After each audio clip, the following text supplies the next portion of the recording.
بسم الله الرحمن الرحيم الحمد لله رب العالمين والصلاة والسلام على رسوله الكريم أما بعد فأعوذ بالله السميع العليم من الشيطان الرجيم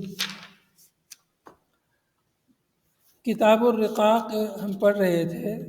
مشکات المشابہ میں، اور حدیث نمبر 5166 تک ہم پہنچے ہیں۔ آج یہ حدیث پڑھیں گے، یہ اس کتاب کی اس باب کی حدیث نمبر 9 ہے۔ روایت ہے عن عمرو بن عوف رضی اللہ عنہ قال قال رسول اللہ صلی اللہ علیہ وسلم فوالله للفقر أخشى عليكم ولكن أخشى عليكم أن تبسط عليكم الدنيا كما بسطت على من كان قبلكم فتنافسوها كما تنافسوها وتهلككم كما أهلكتهم متفق عليه۔ روایت عمر بن عوف رضی اللہ عنہ سے ہے، وہ کہتے ہیں کہ رسول اللہ صلی اللہ علیہ وسلم نے ارشاد فرمایا، فواللہ للفقر، اللہ کی قسم، رسول اللہ صلی اللہ علیہ وسلم نے قسم کھا کے بات کی تاکید فرمائی، للفقر اخشى علیکم، للفقر اخشى علیکم یعنی لا اخشى علیکم من الفقر،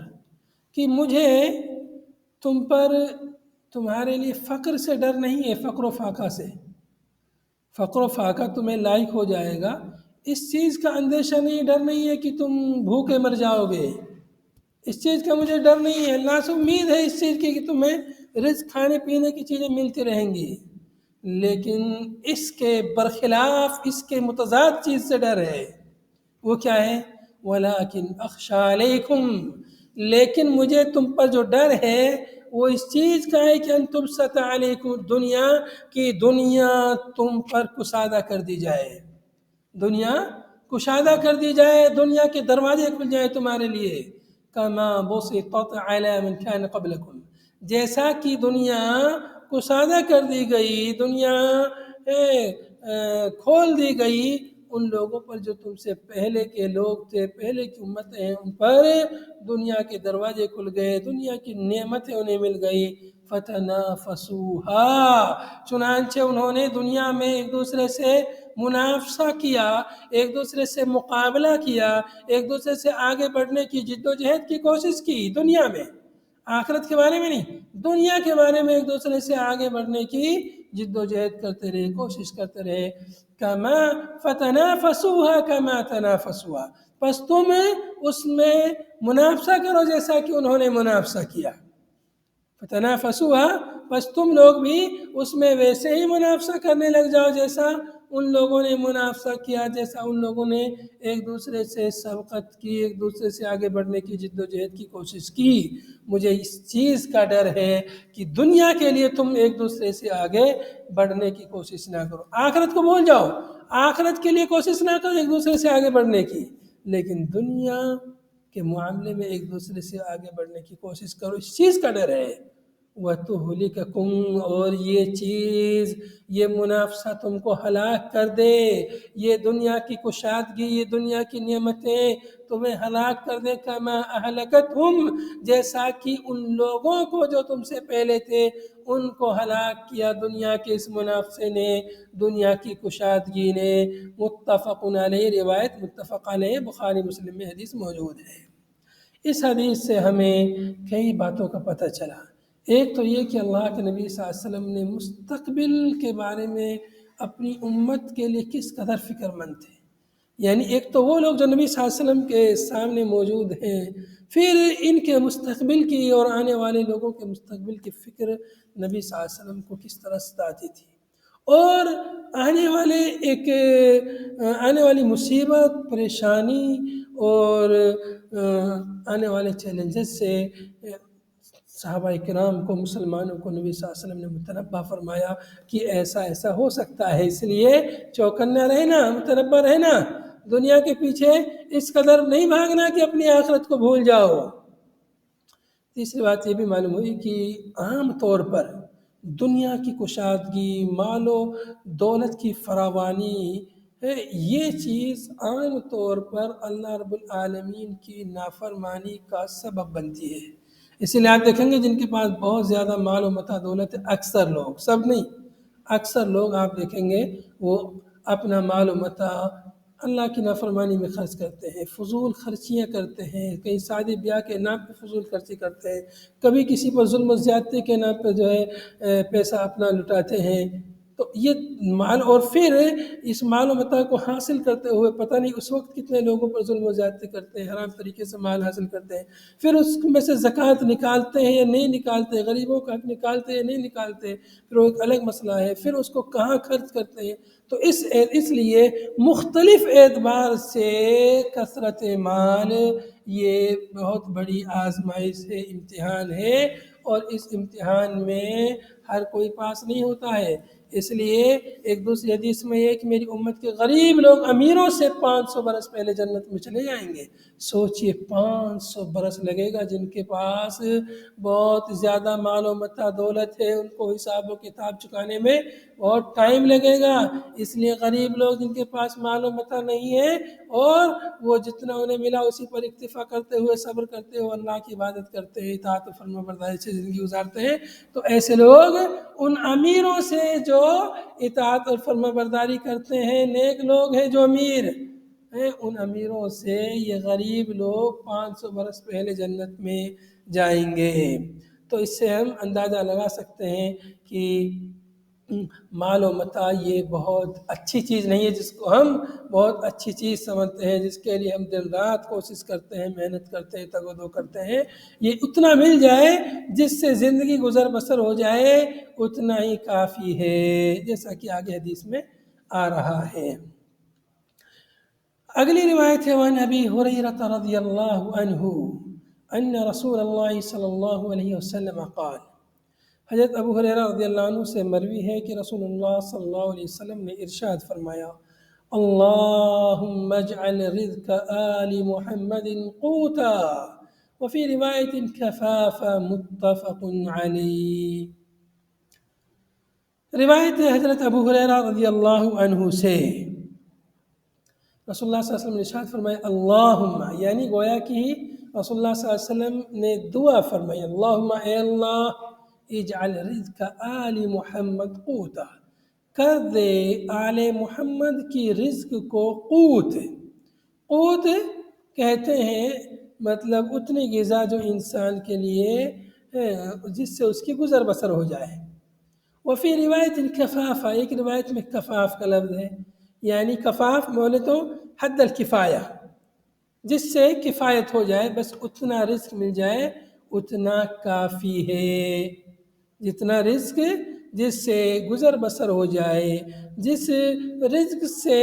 صبح شام کا کھانا پینا ہو جائے، انسان کی زندگی صحیح سے کٹ جائے، اتنا رزق مل جائے تو اتنا ہی رزق کافی ہے۔ کتاب شاید آپ لوگوں کو نظر نہیں آ رہی نا؟ لگتا نہیں ہے، کٹ گئی ہے۔ جی ابھی شیئر کر دیتا ہوں۔ ابھی کتاب نظر آئی؟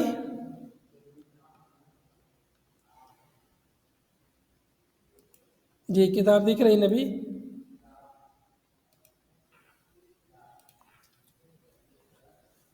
ہاں آواز آ رہی میری؟ جی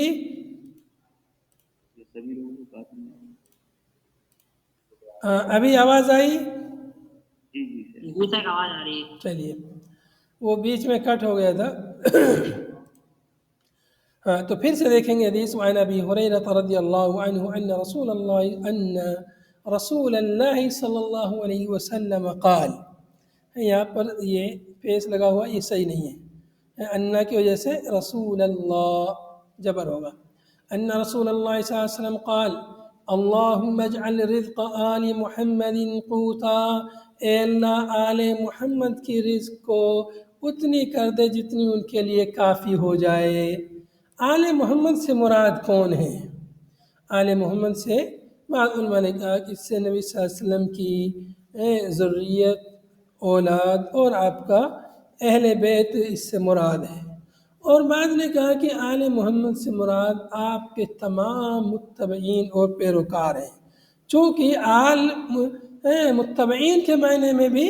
آل کا لفظ استعمال ہوتا ہے، تو اس لیے اس میں دونوں معنی ہیں، تو اگر دونوں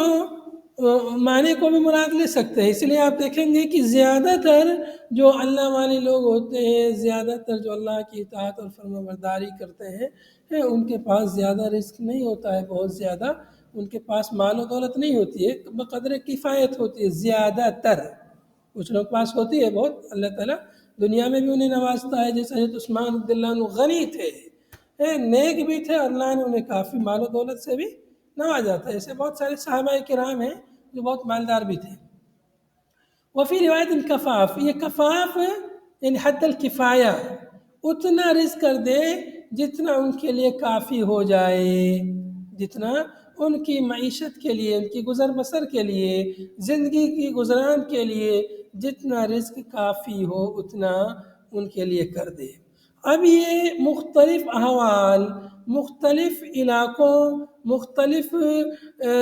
حالتوں کے اعتبار سے یہ کفایت کرنے والی چیز مختلف ہوتی ہے،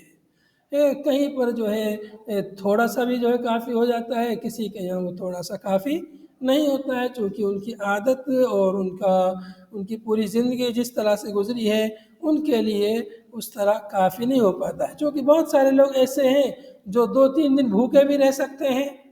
اور کوئی فرق نہیں پڑتا، کچھ ایسے ہیں جو دن میں 3-4 دفعہ کھاتے ہیں، تو ہر ایک کے حساب سے الگ الگ یہ کفایت کرنے کی مقدار، یہ کوئی خاص مقدار نہیں ہے، یہ مختلف ہے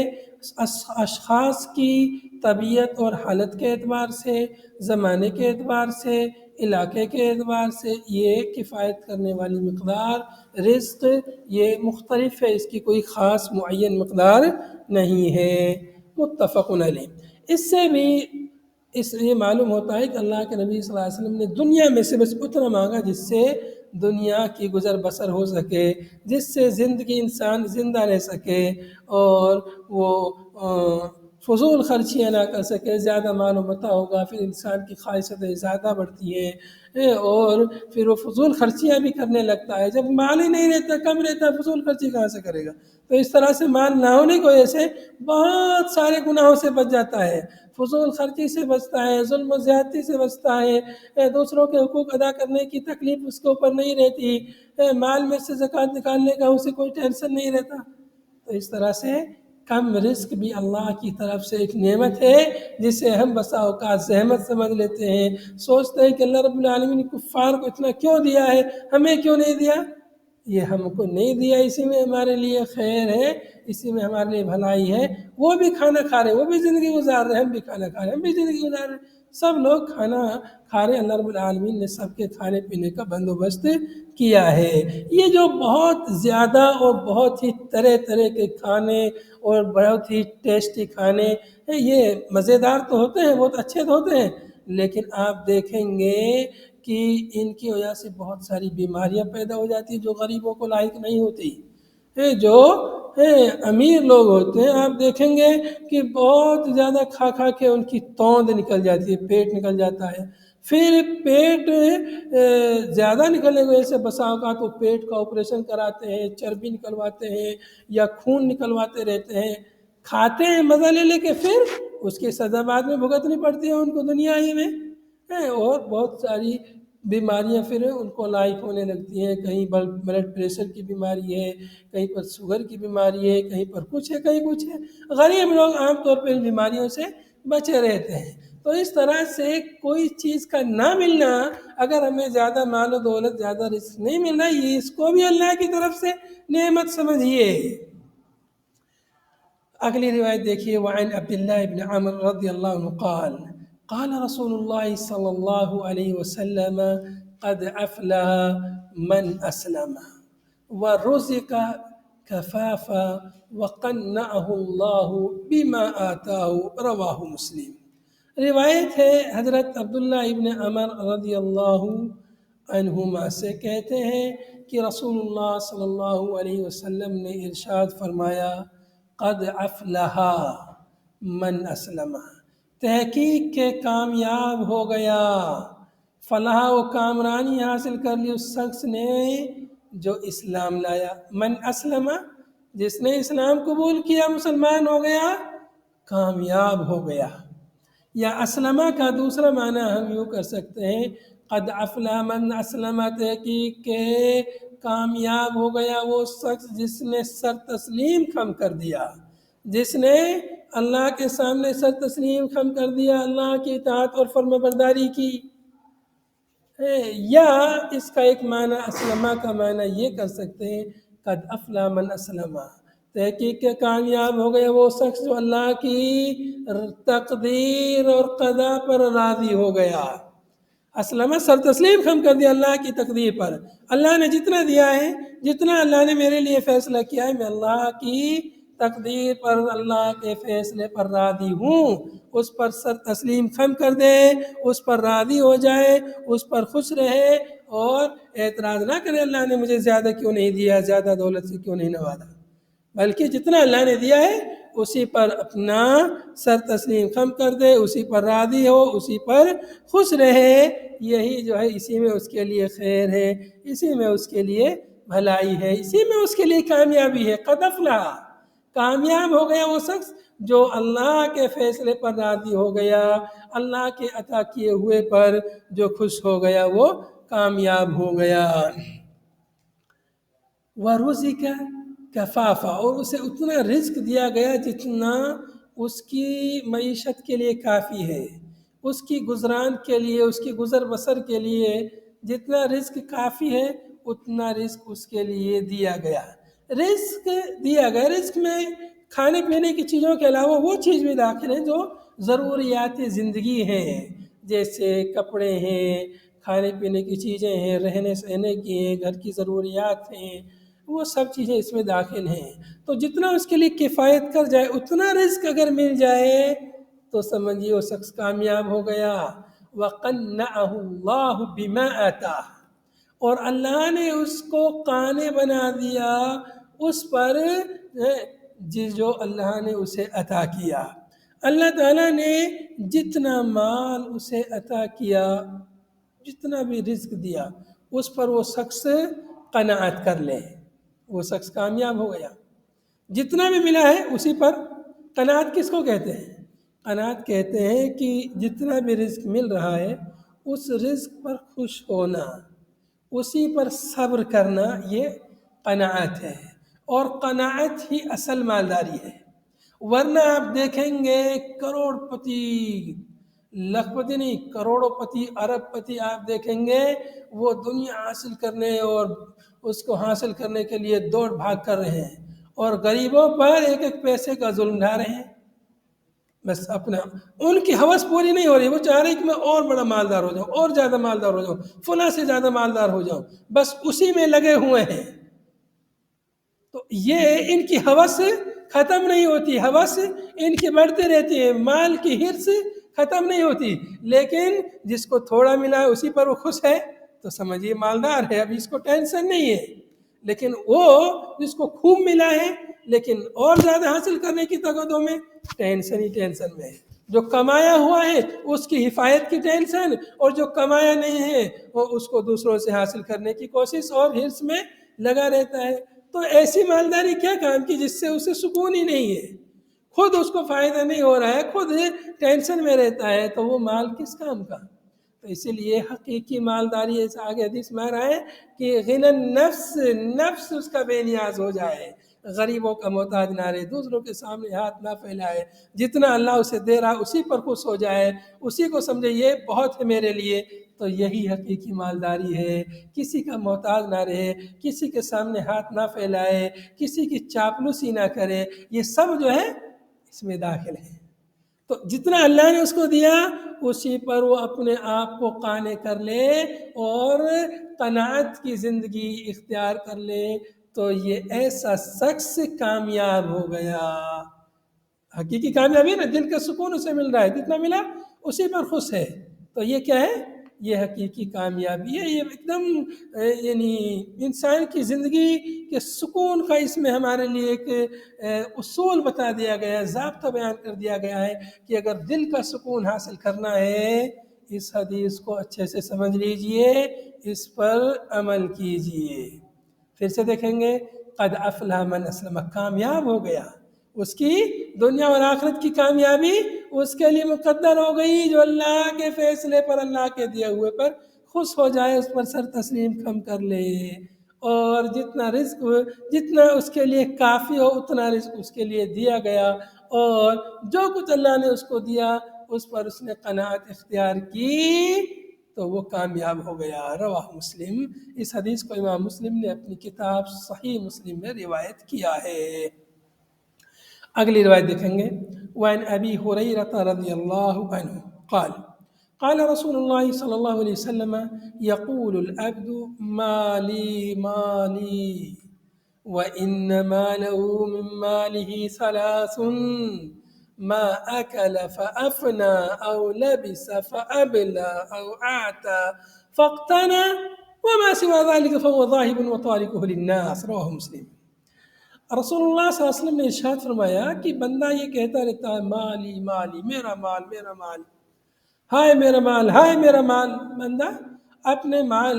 کے لیے دن رات کوشش کرتا ہے، اسے گنتا ہے، جمع کرتا ہے، بینک بیلنس بناتا ہے وغیرہ وغیرہ.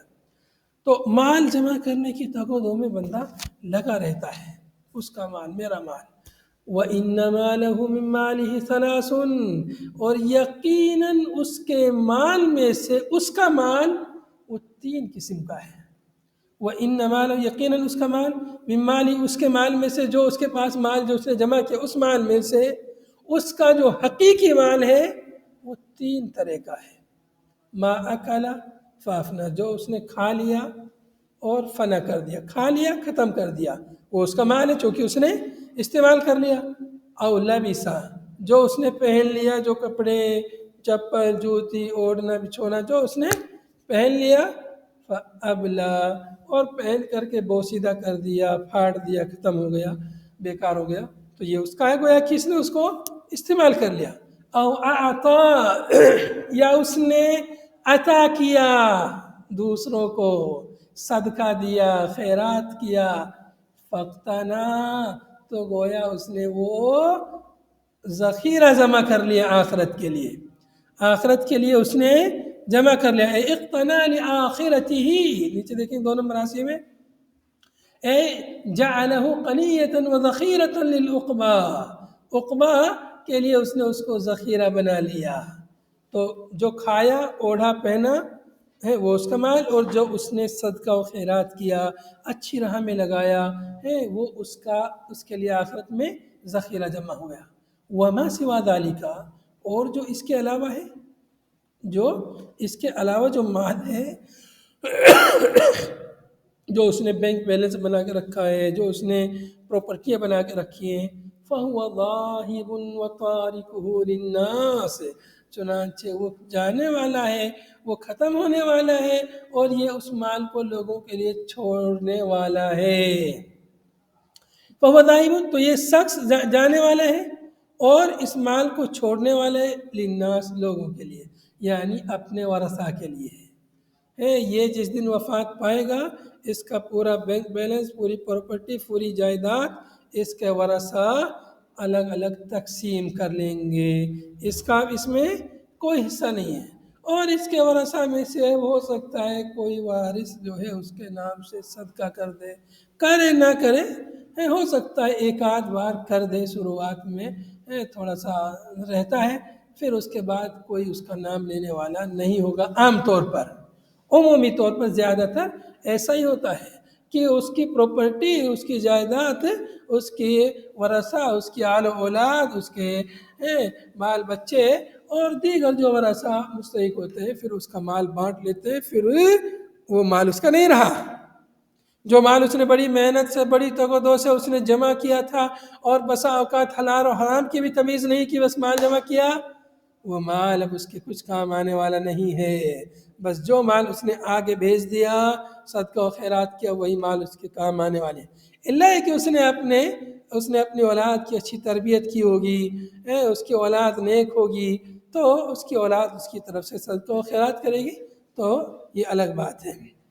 رواہ مسلم، اس حدیث کو امام مسلم رحمۃ اللہ علیہ نے اپنی صحیح میں روایت کیا ہے۔ اگلی روایت ہے وعن انس رضی اللہ عنہ قال قال رسول اللہ صلی اللہ علیہ وسلم يتبع المیت ثلاثة فيرجع اثنان ويبقى معه واحد يتبعه أهله وماله وعمله فيرجع أهله وماله ويبقى عمله متفق علیہ۔ روایت ہے حضرت انس بن مالک رضی اللہ عنہ سے، کہتے ہیں کہ رسول اللہ صلی اللہ علیہ وسلم نے ارشاد فرمایا یتبع المیت ثلاثۃ،